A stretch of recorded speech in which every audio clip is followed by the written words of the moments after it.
Bismillah walhamdulillah. Assalatu wassalamu ala Rasulillah Sayyidina Maulana Muhammad ibn Abdullah wa ala alihi wa sahbihi wa man wala. Qala Syekhul Muallif rahimahullahu ta'ala wa nafa'ana bihi wa bi'ulumihi wa bi'ulumi aslafina salihin fid dharin amin. Qulu subhanaka la ilma lana illa ma 'allamtana innaka antal alimul hakim wa la haula wa la quwwata illa billahil aliyyil azim.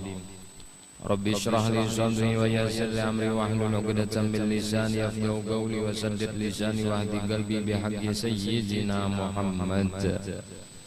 Dusturukum ya ahlal tarak wa ya ahlal batin wa ya ahlal nawbah wa ya ahlal nur nawayna ta'allum wa ta'lim wa tadhakkur wa tadhkir wa naf'a wal intifa' wal ifadatu wal istifadah wal hatha ala tamassuk bi kitabillahi wa sunnati rasulih wa du'a ilal huda wa jalalata 'alal khair wa ibtigha wajhillah wa mardatihi wa qurbihi wa thawabihi subhanahu wa ta'ala amma ba'd.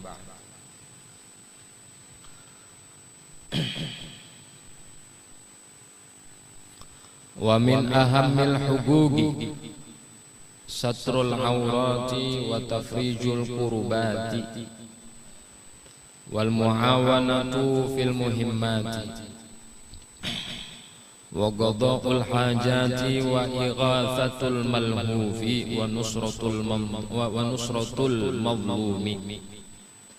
Wa min ahammil huquqi, di antara hak-hak muslim atas muslim yang lain yang paling penting, aham penting, satrul aurati, menutup kekurangannya, menutup auratnya, menutup kekurangannya, menutupi aib-aibnya. Karena riwayat hadis Nabi SAW menyebutkan yang maknanya siapa orang muslim menutup aib saudara muslimnya yang lain, maka Allah akan tutupkan aibnya. Sebaliknya siapa orang yang membuka aib muslim yang lain, maka Allah akan buka juga aibnya. Jadi kalau bahasa kita tuh karma itu berlaku, hukum karma itu berlaku. Satrul aurati, tutup aibnya, tutup kekurangannya, lindungi kekurangannya. Kalaupun ada kekurangan itu tidak perlu harus dibuka. Kemudian wa tafrijul qurbati, dan memberikan jalan keluar terhadap kesusahan yang didapatinya. Ada kesusahan seorang muslim, bantu untuk bisanya keluar daripada kesusahan itu tadi. Jangan mengambil kesempatan di dalam kesempitan itu. Artinya orang kesusahan, orang lagi kada nyaman, orang lagi dapat musibah, kita mengambil kesempatan di situ, jauh menolongi. Minimal kalau kada kawa membantu, menolong barang. Apa yang bisa ditolong? Bagus lagi kalau bisa membantu, memberikan solusinya. Minimal itu wa tafrijul qurbati, kesusahan yang ditimpakan kepada seorang muslim itu kalau kita bisa menolong, bagus, bantu lebih baik lagi. Wal muawanatu fil muhimmati, dan membantunya di dalam urusan yang penting-penting. Katakan membantu atau menolong di dalam urusan kehidupannya, itu sudah kita bisa mengerti. Misalnya dalam kehidupannya ini orang nang minal fuqara wal masakin, orang fakir, orang miskin, bantu akan. Ini hak seorang muslim terhadap muslim seperti itu. Jangan pernah acuh tak acuh itu. Kita ini kebiasaan acuh tak acuh terhadap saudara muslim. Kadang-kadang hal yang semestinya kada perlu kita besar-besarkan untuk dibantu, kita bantu. Tapi yang semestinya wajib kita membantu, wajib kita menolong, kada kita tolong. Saudara muslim kita ditimpa musibah, katakan musibah malapetaka atau bencana apa, semestinya kita membantu dan menolong. Ada hal yang tidak perlu dibesar-besarkan untuk dibantu dan ditolong, ada. Artinya ya cukup dibantu secukupnya ala kadarnya, itu sudah cukup. Ada yang memang kata kawan ada. Yang seperti apa? Nah, seperti apabila ditimpakan musibah muslim itu. Nah, ini nang mestinya nang wajib dan harus kita bantu. Minimal kalau kata kawan kita doa barang. Doakan. Apalagi muslim ini sudah di akhir zaman saat ini, di mana-mana tempat, apalagi minoritas, selalu menjadi bulan-bulanan orang kafir. Kenapa kita orang muslim tidak bisa membantu atau menolong? Ya karena kita kadang mau bersatu. Kita kadang mau bersatu. Coba bersatu. Ada yang membantu doa, ada yang membantu harta, ada yang membantu tenaga, ada yang membantu pikiran. Kuat kita. Orang kafir itu apapun akidahnya, apapun agamanya, tetap kalau ia memusuhi itu bergabung, memusuhi Islam, ia tetap akan bergabung. Tidak akan memandang lagi latar belakang. Oh ini agama si A, ini agama si B. Kalau ia sudah memusuhi Islam, semua gabung. Lihat ya di mana-mana negara, di mana-mana tempat, Islam itu selalu ditindas. Lah di Palestina, wala di Syria, wala di Irak, Rohingya Myanmar, yang hanya ini di Delhi, belum lagi di luar negeri, di negeri barat sana.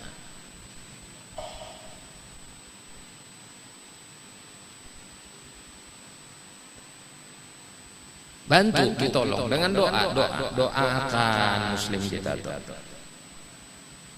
Jangan acuh tak acuh tuh. Coba kita bayangkan kalau seandainya musibah itu menimpa ke kita. Kita nih nanang ditimpa musibah. Nangka itu kayak apa rasanya? Maka pangjar bisi saudara muslim, kenapa ada perhatian? Artilah.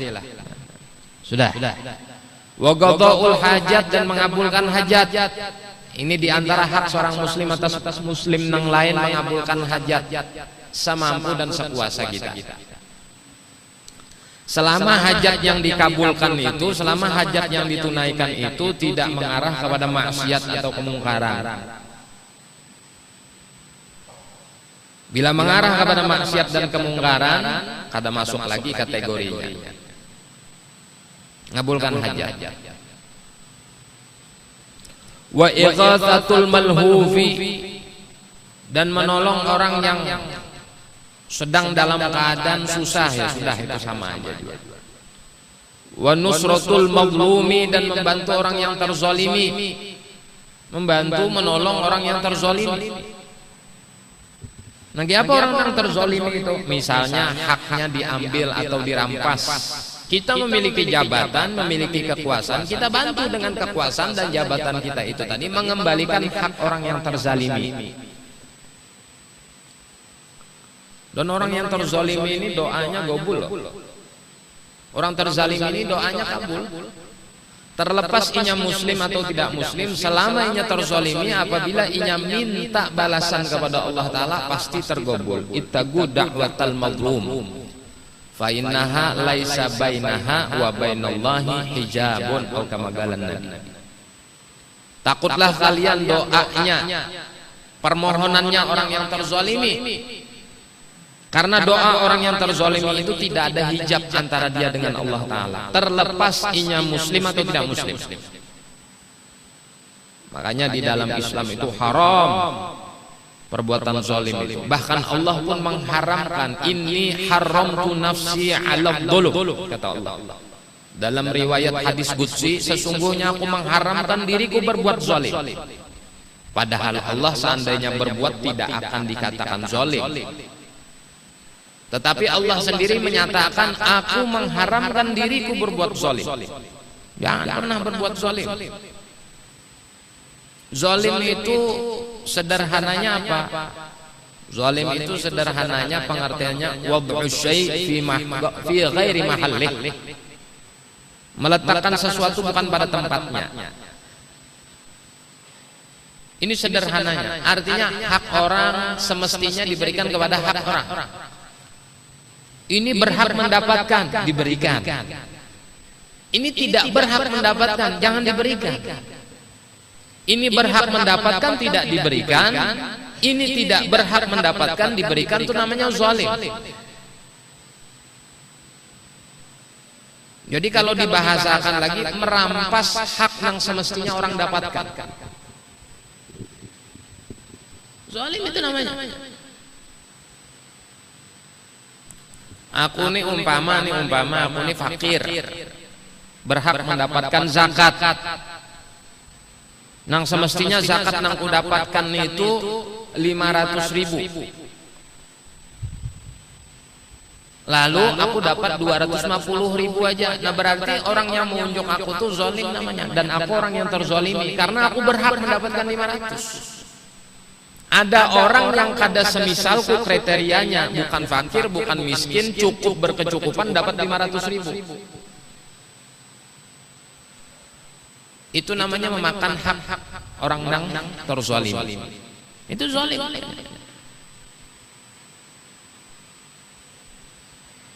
Hanya musibah melimpah nih karena kezaliman di sana sini.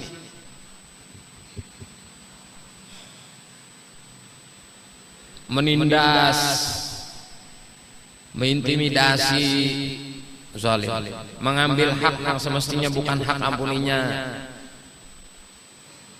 Mentang-mentang sugih, mentang-mentang kaya, mentang-mentang orang yang mampu, sakahendaknya. Mentang-mentang penguasanya, mentang-mentang pejabat sakahendaknya, mentang-mentangnya aparat punya pangkat, punya kedudukan, sakahendaknya. Hari ini nya selamat, esoknya selamat. Wallahu a'lam.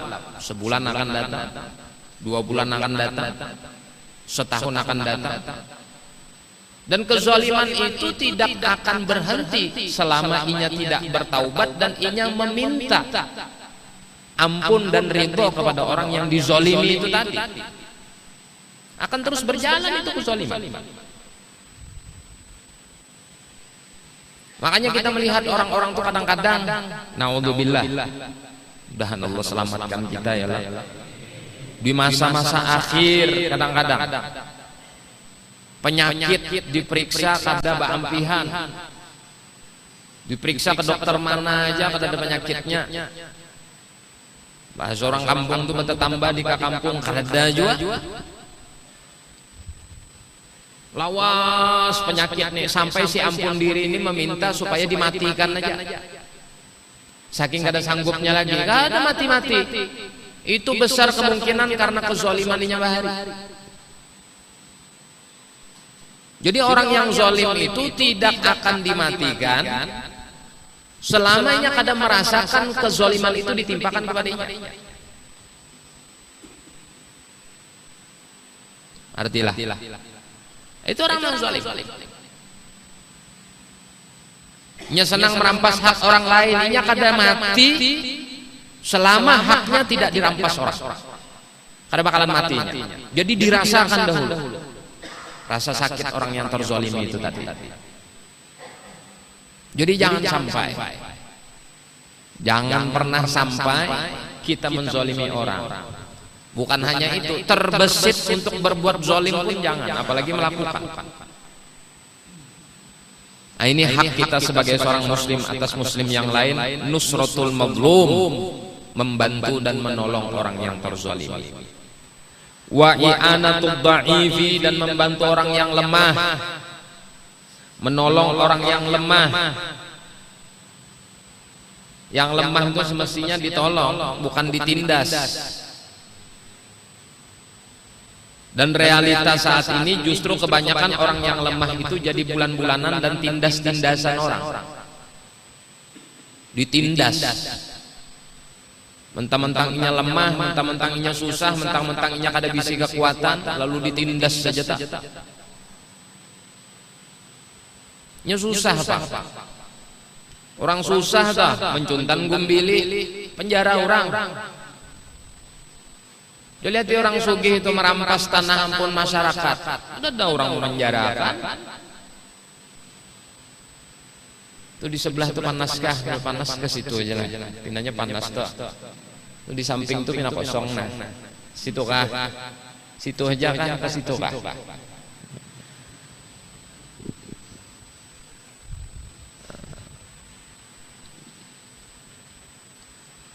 Mun panas lu pindah lah. Panas lu pindah ke belakang. Jadi mentang-mentang susah. Tukang cuntan maling. Tukang cuntan maling, maling ayam umpamanya.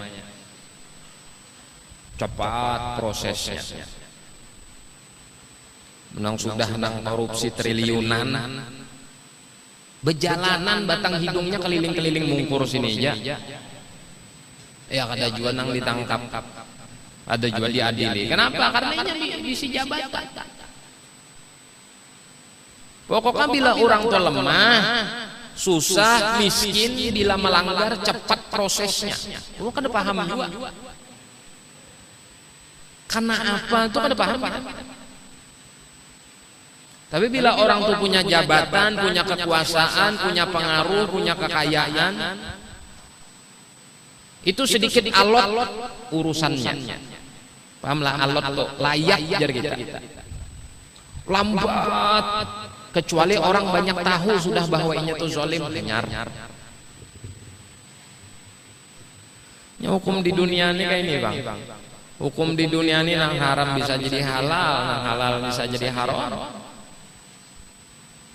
Nang semestinya harus kayak ini, nang kayak ini, semestinya harus kayak ini.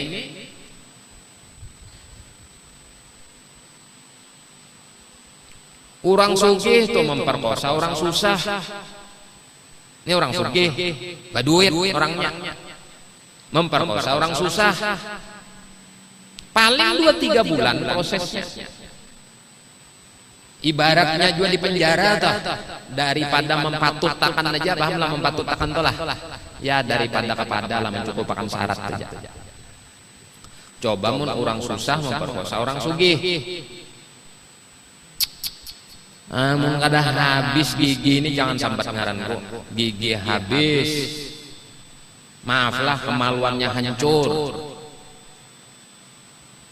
Artinya nangaran memperkosa itu siapa? Kayak ini contoh aja, contoh kecil. Nangaran memperkosa itu mau orang susah, mau memperkosa mau orang sugih, mau siapa salah dan harus ditegakkan hukum itu tadi. Kalau hukum memperkosa itu 10 tahun tuntutannya, mau orang sugih mau pejabat tetap 10. Kayak itu nah. Aman kita nih. Ini makanya kada aman ini gara-gara itu. Nabi itu menyebutkan hukum ini kada berlaku kecuali kepada orang-orang susah aja. Sedangkan orang yang memiliki jabatan, orang yang memiliki kedudukan dan kekuasaan, selalu ada kurang dan lebih. Itu masalahnya.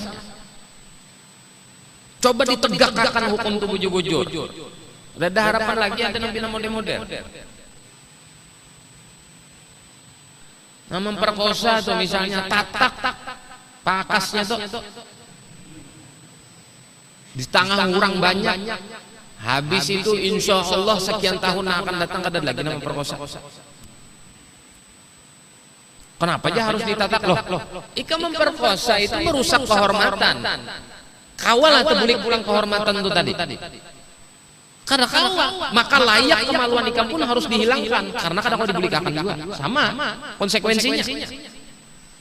Kan kayak itu, ini kehormatan orang mahal harganya. Ini balu juga sudah, biar balu. Artinya balu lah, janda. Biar. Ngaran kehormatan itu sudah hilang, karena kau dibulikakan lagi. Apalaginya perawan. Maka seyogianya nama memperkosa itu tadi ditatat ampuninya tuh. Itu konsekuensinya, hukumnya. Di tangan orang. Kalau perlu live streaming. Di pengadilan, jadi orang melihat habis itu kan ada lagi orang memperkosa.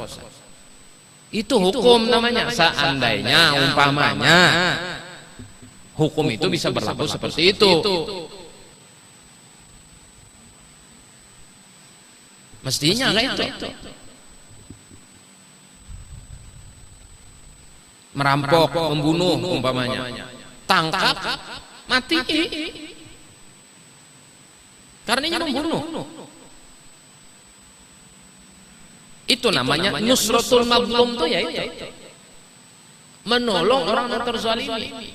Ini sudah terzalimi. Keluarganya mati 2-3 iko. Nang mati ini bayar penjara aja, kada mati, harusnya mati juga iya. Mestinya macam itu. Pilihan mati itu kan terserah, hendak ditembak, tinggalinya memilih seorang, hendak ditembak, hendak diracuni, hendak digantung atau hendak dipancung, dipagat kepala. Pilih. Ada pilihan menu. Menu Bapak ente ke rumah makan kan, Bapak mau apa? Ayam goreng, ayam bakar, ayam geprek, ayam apa? Nah itu pilihan menunya. Menu matinya, disuntik mati, digantung, ditembak, atau dipancung, terserah. Atau di blender, terakhir blender. Pilih mana? Semuanya mati juga. Itu. Maunya kayak itu. Jadi kada ada lagi orang yang hendak zalim itu kada ada lagi.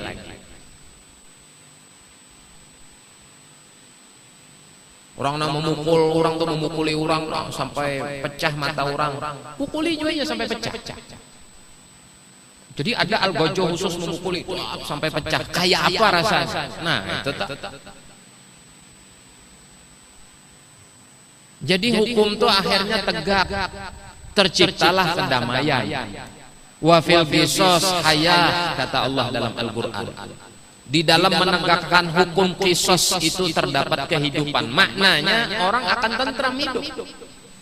Ente mandak sepeda motor kada bekuncian aman di tengah pasar, di tengah baru. Kenapa? Maling kada wani ambil. Amun hendak hilang tangan ambil. Kada bakalan ada. Duit tercecer lo dompet-dompetnya kada ada nang ambil. Di mana yuk gugur, tinggal mengelilingi aja dapat. Karena orang kada bakalan wani. Bila mengambil, kewajiban orang untuk mengumumkan dan mengembalikan. Perzinahan tidak akan terjadi manakala hukum tadi ditegakkan. Pada wani orang. Nah ini kan gampang kita. Orang berpikir, paling 2-3 tahun dalam penjara, makan gratis, guring gratis, diantari orang rokok. Kena basah pulang. Coba kamu pikirkan kita. Berapa kerugian negara? Kita ini ikut serta membayari ribuan penjahat dalam penjara. Kalau penjahatnya tobat, kita alhamdulillah senang. Dengan inya di penjara itu lalunya tobat, lalunya berpikir aku kada hendak lagi kayak ini. Rugi dan sia-sia hidupku kalau hanya seperti ini. Alhamdulillah bagus. Tapi mau kada dapat tobat tenang. Kita ikut serta nih sebujurnya berpartisipasi membayari pajak, memakan ribuan penjahat. Memakannya gratis. Berapa ribu yang di penjara itu? Umpamanya aja 10.000. Sikung orang 10.000. Sehari semalaman 3 kali sehari makan. Termasuk sudah itu misalnya banyaknya listriknya 10.000 kali 10.000. Berapa? 100 juta sehari. Harus mengeluarkan duit pemerintah ini tadi. Ini nang satu wilayah kita aja umpamanya. Belum lagi di wilayah yang lain. Orangnya wala tobat, wala ampih keluar jadi penjahat pulang. Sudah mati, selesai. Tapi repot kada. Mau ki ini sabak, ini sampah ini. Lain kalau nya bertobat. Hukuman itu kan untuk tujuan apa hukuman itu? Pertama konsekuensi, tanggung jawab atas perilakunya nang kada baik satu. Nang kedua tujuannya memberi efek jerak. Supaya kemudian hari belakangan harinya kada menggawi lagi sudah perbuatan itu tadi. Lah ini kada, malah tambah rame. Ada nang 4-5 kali keluar masuk penjara. 4-5 kali bayangkan ente. 4-5 kali. Ada nang parak 20 kali keluar masuk penjara. Parak 20. Aduh, ya tak.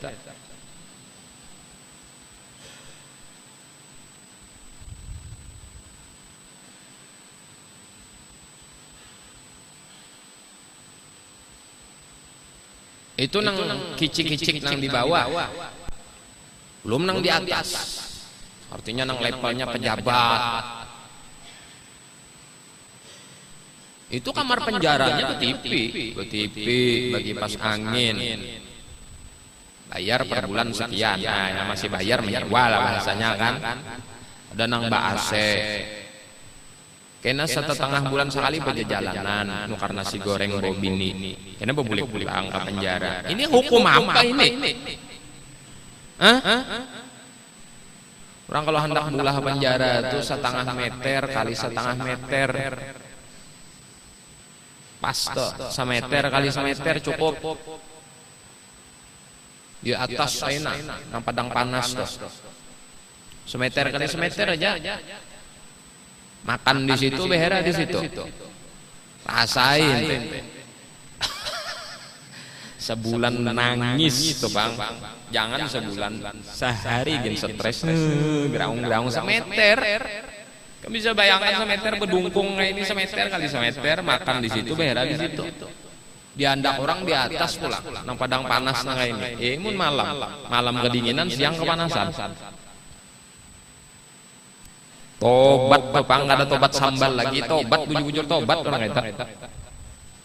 Wah ini kayak apa, TV ada, kipas angin ada. Nah itu.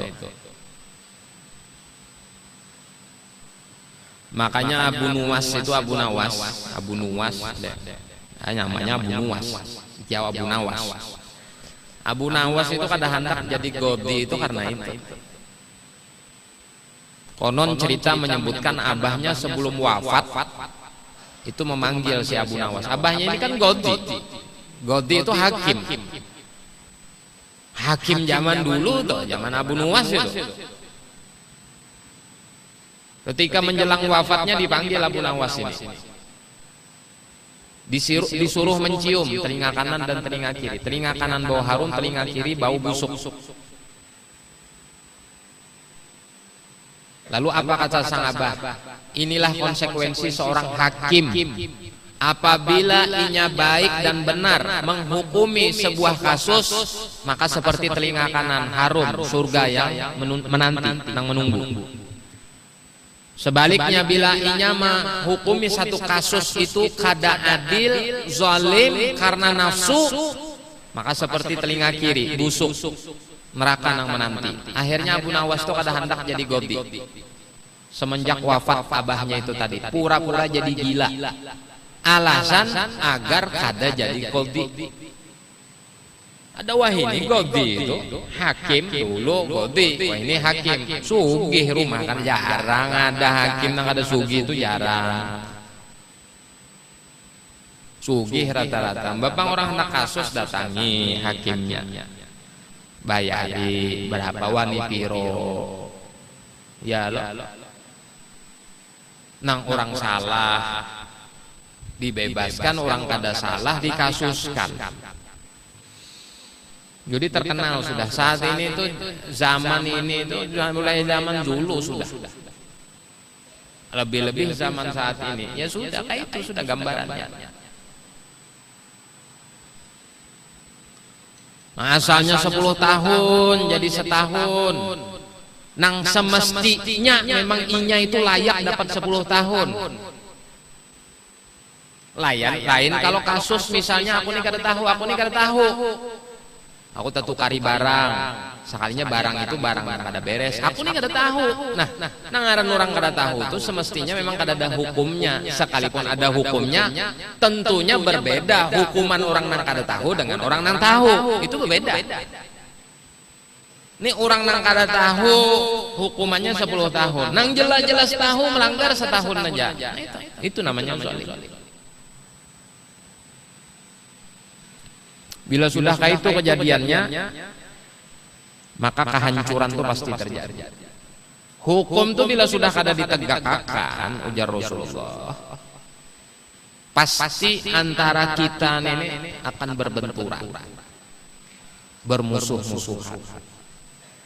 Musibah di sana sini, malapetaka di sana sini. Itu sebab. Sudah, wa nusratul mazlum.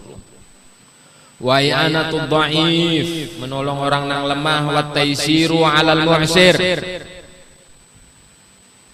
dan memberi kemudahan kepada orang yang sedang ditimpa kesusahan. Sama, memberi kemudahan. Kawaka minta tolong, aku minta ulah karena kayak ini, enggak aja. Aku minta tolong lah karena kayak ini, enggak. Memberi kemudahan, diberi kemudahan lah. Ini orang susah, garing ke rumah sakit. Sudah kedusa behimat nu layani dahulu nang sakit nih, nah kena dahulu urusan administrasi, KTP, kartu miskin, kena dahulu.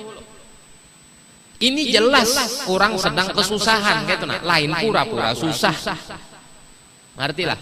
Ente kan dokter umpamanya, mestinya melayani orang nang garing. Ini bujur garing gak mengeramput garing gak?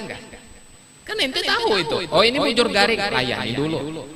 Administrasi nomor selanjutnya. Jangan orang sudah nang kayak itu masih ngurus administrasi, tuntung administrasi orangnya mati. Jadi apa fungsi kamu sebagai seorang dokter? Layani dulu.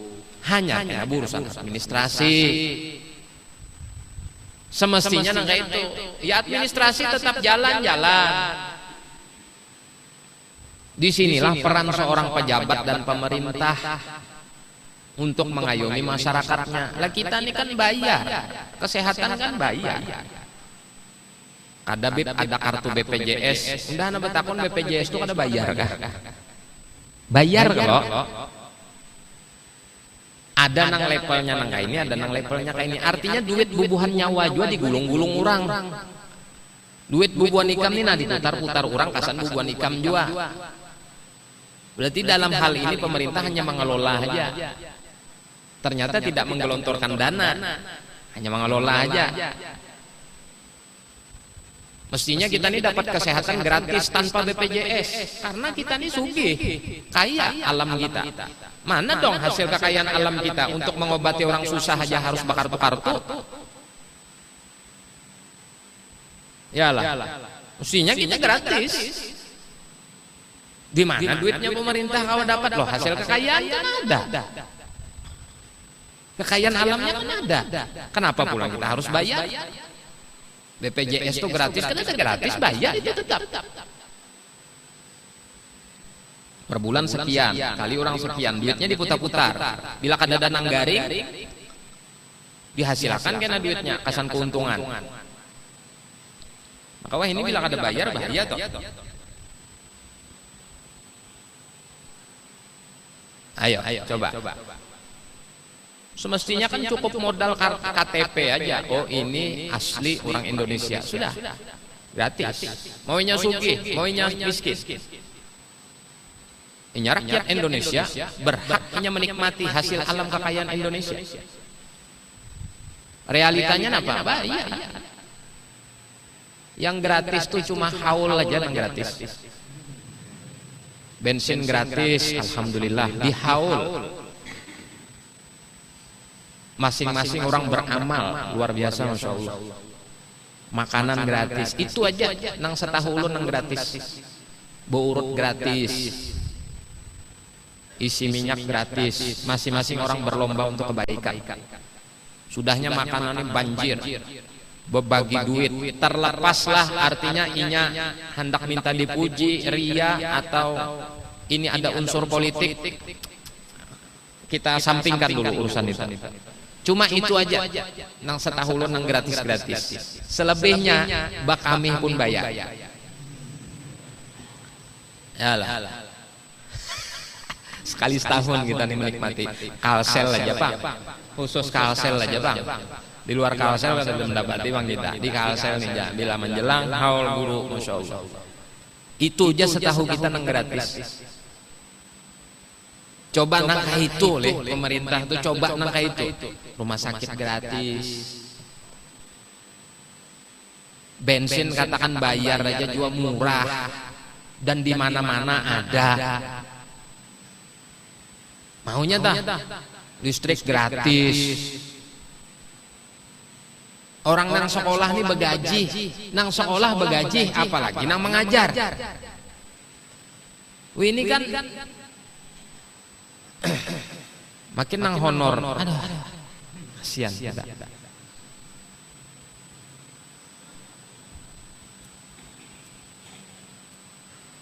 Jadi merdeka kita nih ya merdeka secara fisik lah. Merdeka secara fisik, namun secara moral kita nih masih terjajah. Secara pendidikan terjajah, secara hak pun kita terjajah.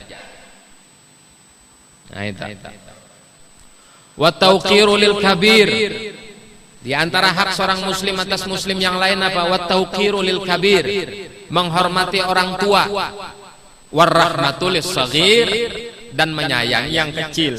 Hadis Nabi apa? Laisa minna man lam yarham saghirana walam yuwaqqir kabirana. Bukan tergolong daripada kami, maksudnya lain golongan umatku. Nah ini nang dimaksud. Adakah umat Rasulullah itu nang cikal bakal nanti tidak diakui sebagai umat? Ada. Ya ini laisa minna, bukan tergolong daripada umatku. Maksudnya kalaupun inya mengaku-ngaku sebagai umat Nabi, inya kada diakui statusnya sebagai umat Nabi. Karena kada memenuhi syarat yang sebagaimana dimaksud tadi. Malam yarham saghirana walam yuwaqqir kabirana. Tidak menyayangi yang muda dan tidak menghormati yang tua. Orang tua itu hendak minta dihormati, syaratnya harus menyayangi nang anum. Nang anom hendak disayangi oleh orang nang tuha, nang anom nang muda wajib menghormati dan mentakzim orang yang tua. Jadi dua-duanya saling ketergantungan. Jangan orang tuha aja nang menuntut nang anom. Dasar ini kada baadat, kada baadab, kada betata krama, bunyinya aja beilmu tapi kada baadab. Tapi seorang lawan nang anom kada suah menyayangi. Nang kayak apa nang anom hendak menghormati nang tuha. Jadi kedua-duanya ini saling ketergantungan dan ada ikatan. Yang tua sayang kepada yang muda menghormati yang tua. Apabila dua-dua ini tidak terjadi, maka kata Nabi laisa minna, bukan tergolong daripada umatku. Kita percuma aja mengkada diakui Nabi sebagai umat sia-sia gitu. Kenapa dikatakan sia-sia? Yang pasti kita tidak akan mendapatkan syafaat Nabi. Kada dapat tidak. Karena kada ada yang bisa menolong nanti di hari kiamat kecuali orang yang dititahkan oleh Allah Ta'ala dan diizinkan oleh Allah Ta'ala untuk bisa menolong. Siapa orang yang pertama diizinkan oleh Allah Ta'ala untuk bisa menolong? Itu Rasul Sallallahu Alaihi Wasallam. Oh, para ulama nanti memberi syafaat, para anbiya nanti memberi syafaat, orang yang mati syahid nanti memberi syafaat, orang yang hafiz Al-Quran nanti memberi syafaat. Mereka itu tidak akan mendapatkan izin sebelum Nabi SAW memberi syafaat terlebih dahulu. Namun Nabi kada memberi syafaat dan Nabi kada memberi izin kepada yang lain untuk memberi syafaat, maka yang lain tidak bisa memberi syafaat. Itu perlu kita ingat.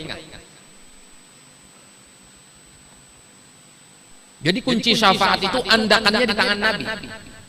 Artinya kalau Nabi tidak memintakan syafaat kepada Allah Ta'ala, yang lain tidak bisa memberi syafaat. Yang memiliki syafaat itu Allah. Kunci syafaat itu adalah baginda Nabi Sallallahu Alaihi Wasallam. Allah hanya mau memberikan syafaat kepada baginda Nabi. Nah, jadi wat tauqir lil kabir warahmatu lis saghir, menghormati orang tua dan sayang kepada yang anu. Di antara kita menghormati orang tua itu kita bapander kada tinggi dari orang tua.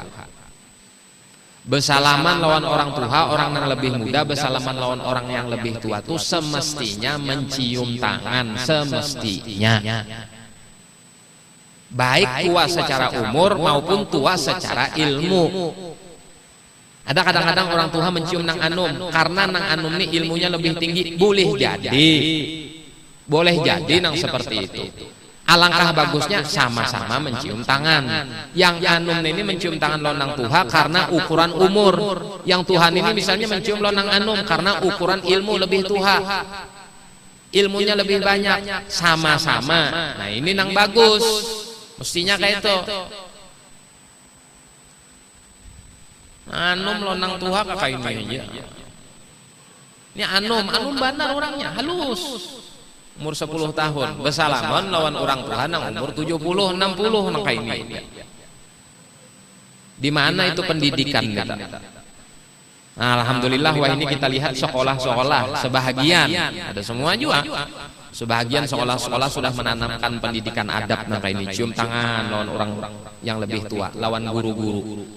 Dan kita sudah melajari cara mencium tangan semalam kayak apa, dihirup antara mulut dan hidung, dihirup, jangan ke jidat, jangan ke pipi, apalagi ke dagu. Anak apa ya kan ini? Makin tolol lagi ke belakang, ke kepala, cium. Apa? Di mana? Cium. Yalah di sekolahan dengan guru-guru kita. Walaupun guru tuh misalnya kelihatan lebih muda sekalipun, cium tangannya. Kemudian adab yang kedua apa? Perempuan mencium gurunya yang perempuan, yang laki mencium tangan gurunya yang laki. Jangan dibalik. Kalau lakian mencium gurunya yang perempuan, jangan. Yang perempuan mencium tangan gurunya yang perempuan, yang laki mencium tangan gurunya yang laki. Itu adab pendidikan. Tanamkan moral itu, tanamkan mulai sejak dini. Bila kada ditanamkan kena Tuhan ngalih repot.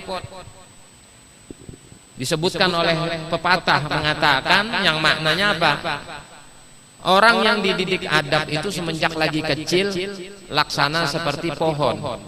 Pohon itu mulai dari lagi inya halus, lagi anum itu, nah itu kita hendak membengkokkan nangka ini, hendak meluruskan tuh waktu inya lagi anum.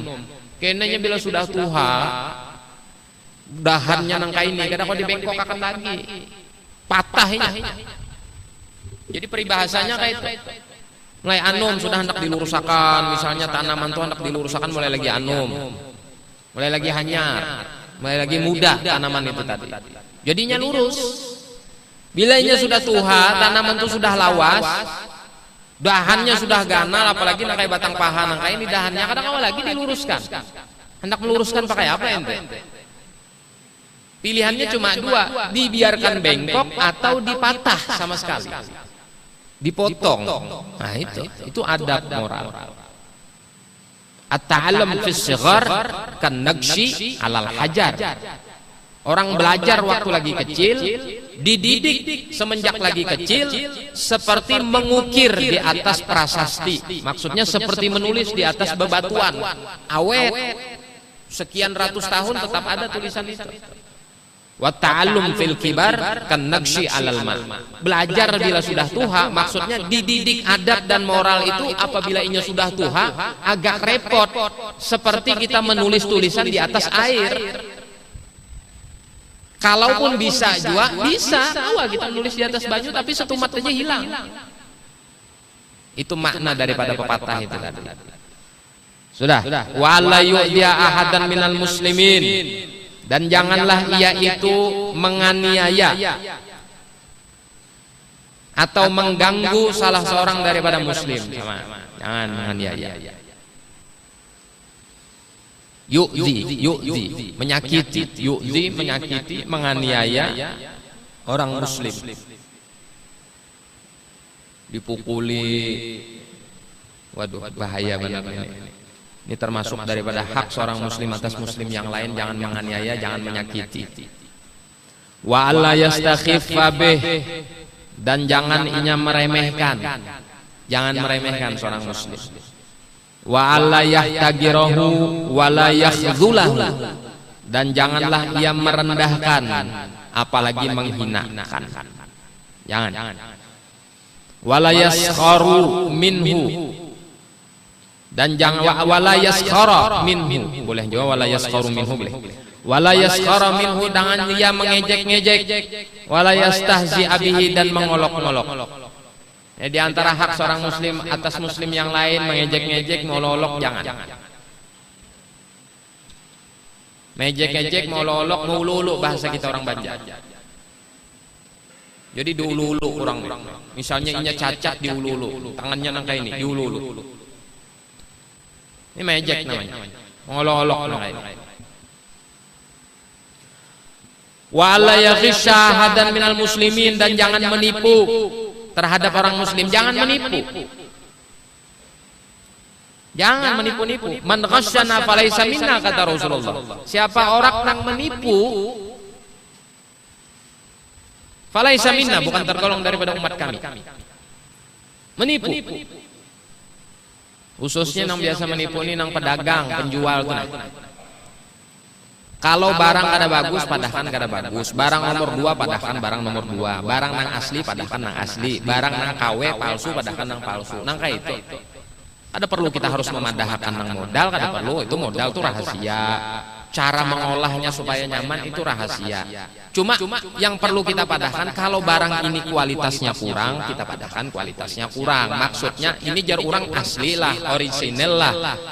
Aslinya lah kada ini nang nomor 2. Jangan dipadahkan nang asli. Ini barang ini misalnya barang ini umpamanya made in-nya kualitasnya kualitas dalam negeri. Jangan dipadahkan ini kualitas luar negeri. Jangan. Ini kualitas dalam negeri, ini kualitas luar negeri. Makanya ada pilihan harga. Barang nang afkir nang rusak, padahkan rusak. Adakah bejual misalnya gelas? Ada, cuman gelasnya nih ada kada baik, ada cacat, mumpian handak, silahkan harganya sekian. Padahkan cacatnya itu tadi. Jangan asli berarti asli lah asli. Boleh pulang nenek nang kayak kisah semalam. Madu tuh asli madu. Jual madu asli. Sudah jual madu aja sudah. Ya lah, mun orang bertakon nih asli lah, nah ada tahu lo. Jual madu asli. Berarti ada penjual palsu ngerasa. Mantap. Walayah sudahu, dan jangan dengki terhadap seorang muslim itu. Oh, penyakit diri dengki ini penyakit.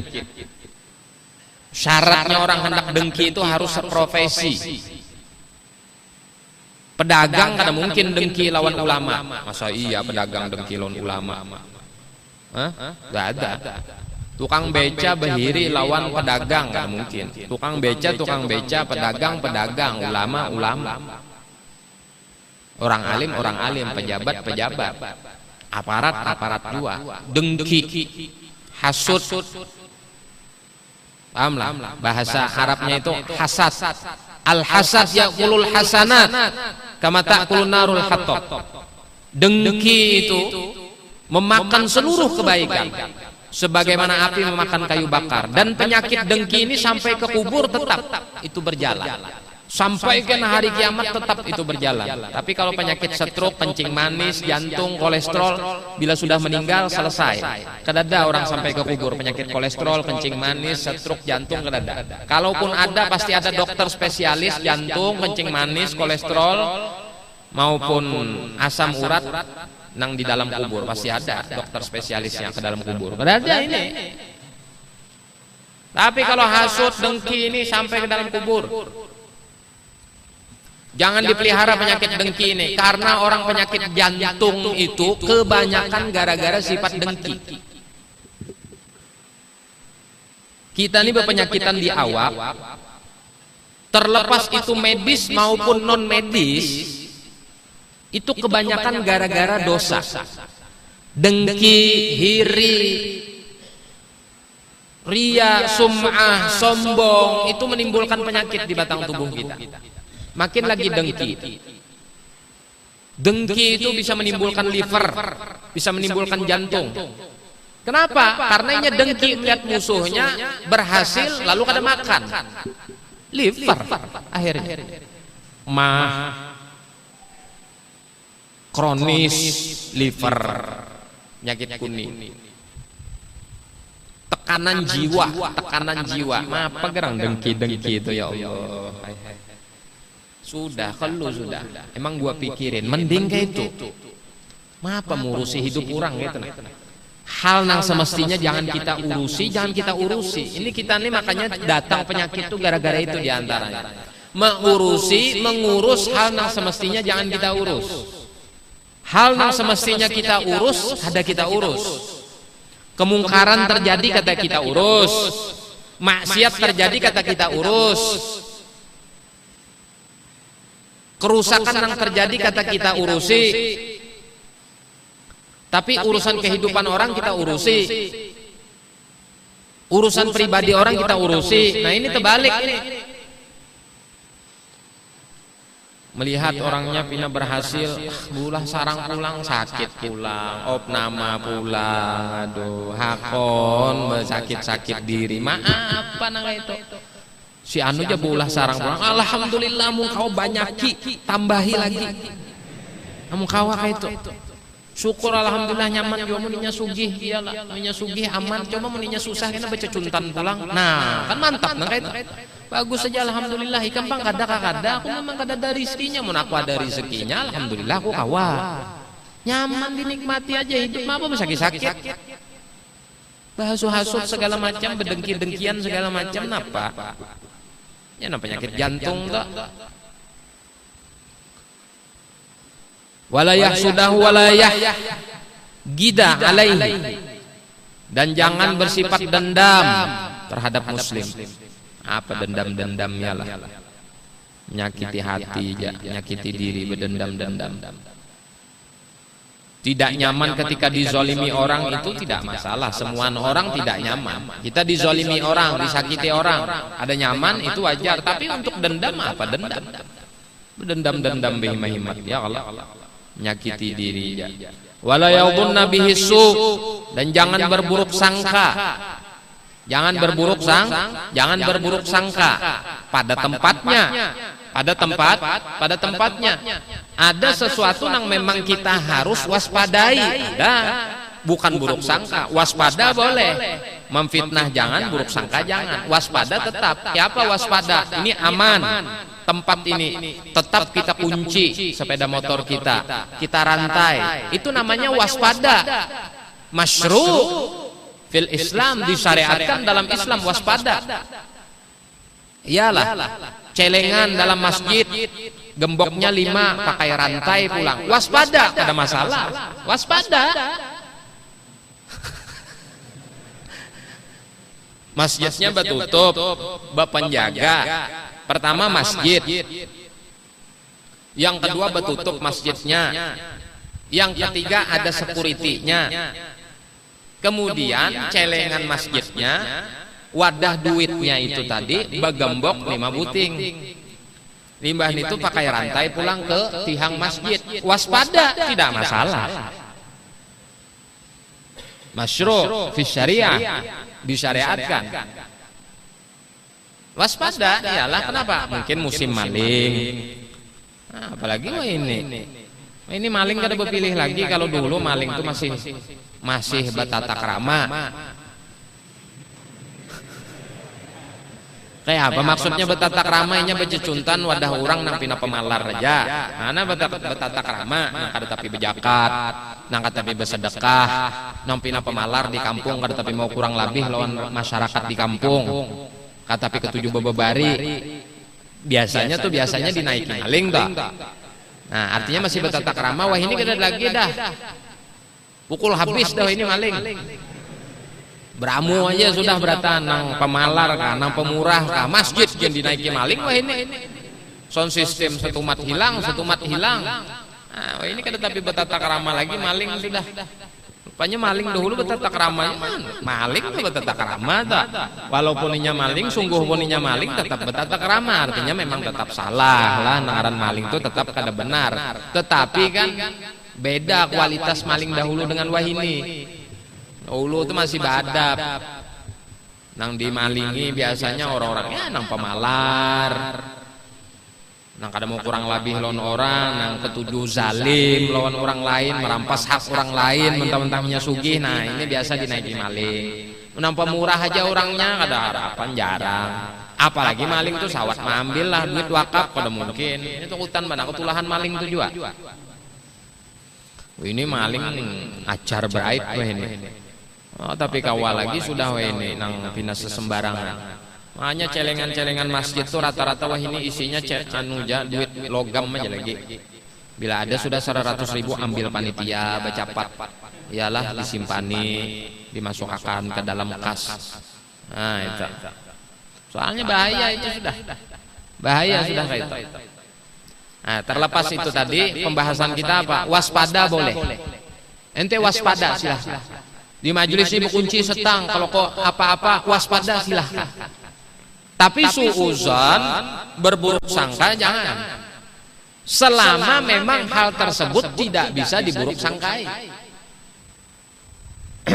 Tapi bukan berarti hal itu layak untuk kita buruk sangka lalu kita buruk sangka kada jua. Tapi kita bisa memaklumi.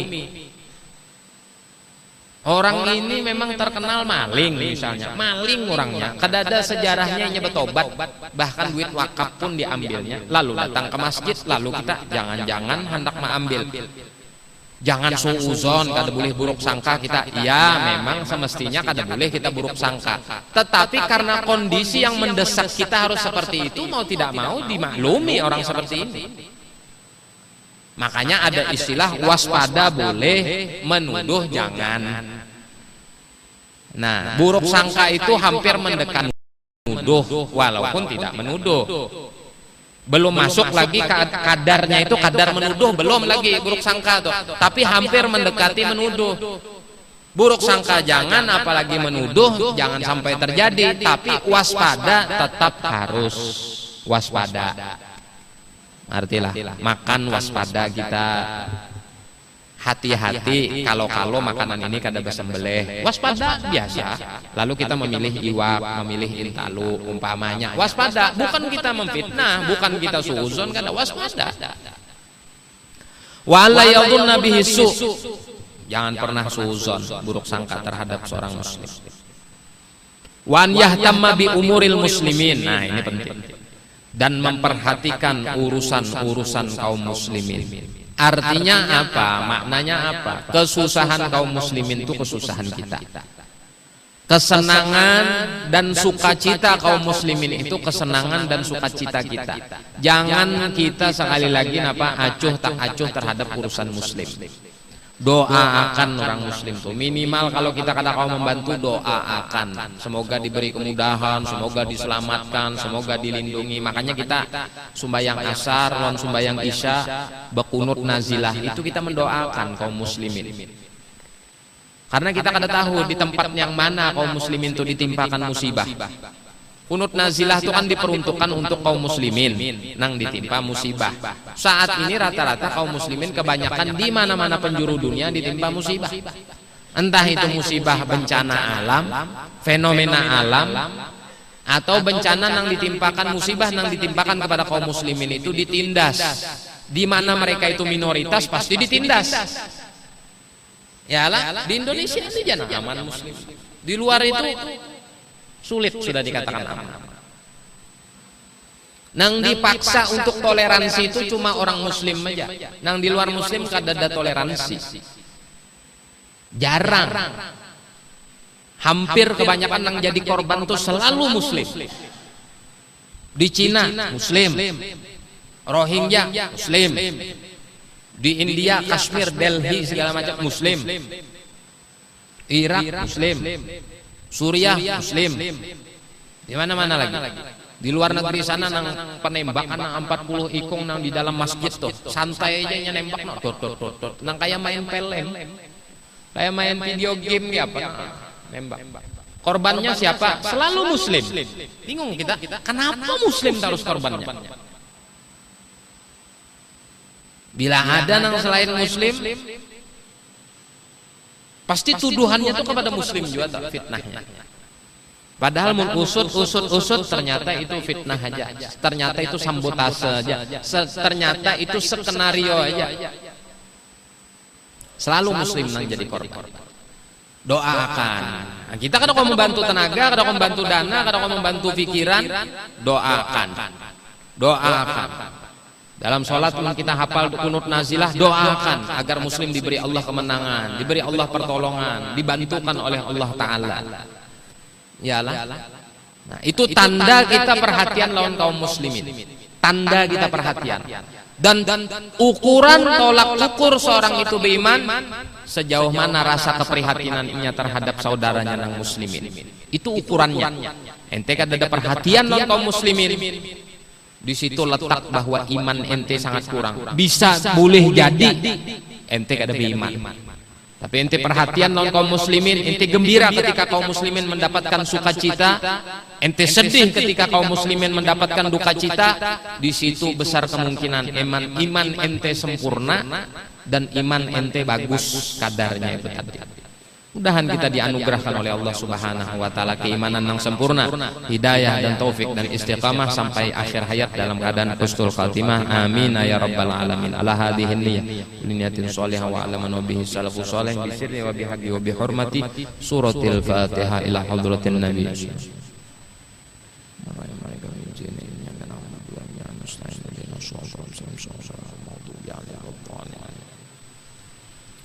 Minta Fatihah untuk almarhum Abdul Aziz dan untuk almarhum Abah dan untuk almarhum Hajjah Marjanah binti Muhammad Rafi'i bin Wahab, Nuryana binti Ridwan, Nurmansyah bin Juraid, Halus bin Adam, Hajjah Safiyah binti Haji Markusin, Haji Ruslan bin Haji Khalidi, Jainul Abidin bin Yusri, Kasman bin Kadri, Galuh binti Abdul Qani, Kanang bin Sanayah, wa ila arwah walidina walidikum wa muwatina wa muwatikum wa muwatil muslimin ajmain.